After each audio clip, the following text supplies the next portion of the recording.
उत्तर प्रदेश में एक गांव है जौनपुर। आधा गांव नक्शे पे है, बाकी आधा बहुत पहले गायब हो गया। लोग कहते हैं श्राप है।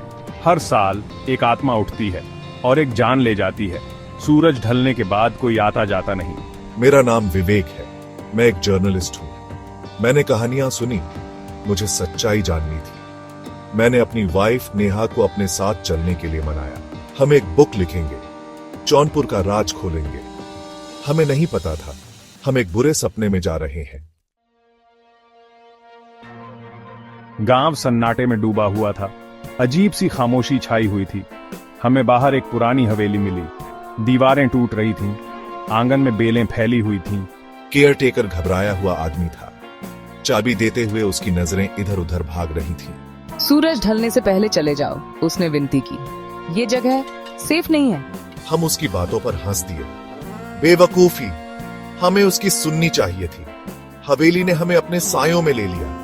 हमें एहसास नहीं था कि शायद हम कभी बाहर नहीं निकल पाएंगे। पहली रात 1:13। बेडरूम के दरवाजे पर जोरदार दस्तक से हमारी नींद खुल गई। नेहा कांप रही थी। मैंने अपना टॉर्च उठाया। हॉलवे खाली था, लेकिन आखिर में धूल में लिखा था 3 शब्द, तेरा उठेगा।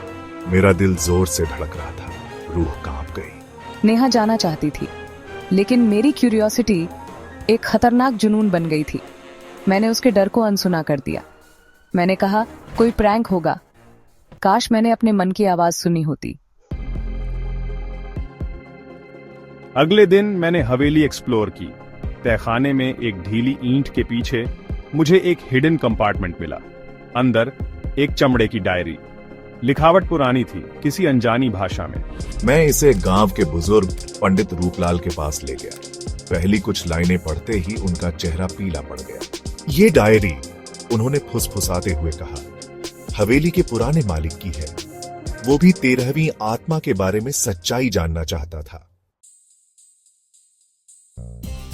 पंडित रूपलाल ने मुझे एक ऐसी कहानी सुनाई जिससे मेरी रूह कांप गई। जौनपुर पर एक जालिम राजा का राज था। उसकी 12 रानियां थीं, लेकिन उसका दिल आत्माओं की दुनिया की रानी चाहता था।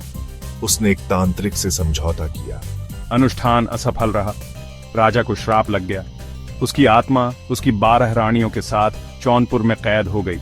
हर साल अनुष्ठान की सालगिरह पर वे एक 13वीं आत्मा ढूंढते हैं जो उनके साथ हमेशा के लिए कैद हो जाए।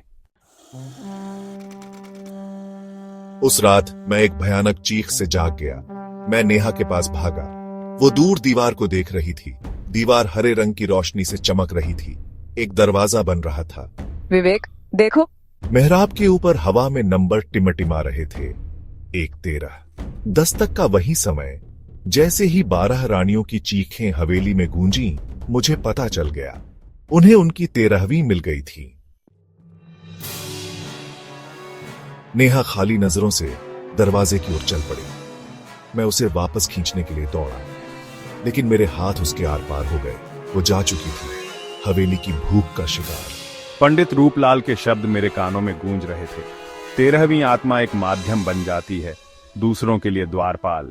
मेरी नेहा हमेशा के लिए कैद। दरवाजा गायब हो गया। हवेली खामोश हो गई, लेकिन बुरा सपना अभी शुरू हुआ था। मैं जौनपुर से भाग गया, लेकिन गांव और उसके राज मेरे पीछे आ गए।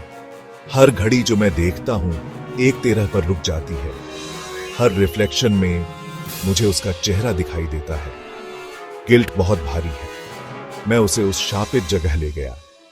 अब मैं दुनिया में भटकने को अभिशप्त हूं, उसकी चीखों की यादों से सताया हुआ, इस नॉलेज से सताया हुआ कि वो मुझसे दूर चली गई है। कहते हैं हवेली अभी भी खड़ी है, राजा की महत्वाकांक्षा का एक सड़ता हुआ स्मारक। 13 प्रताड़ित आत्माओं की जेल। और हर साल गांव वाले कहते हैं कि हवेली में एक नया कमरा जगमगाता है, अंधेरे में समाती आत्माओं की बढ़ती संख्या का प्रमाण। जौनपुर एक कठोर याद दिलाता है, कुछ राज दफन ही रहने चाहिए, कुछ दरवाजे कभी नहीं खोलने चाहिए, क्योंकि दूसरी तरफ जो छिपा है वो आपकी आत्मा को निगल सकता है।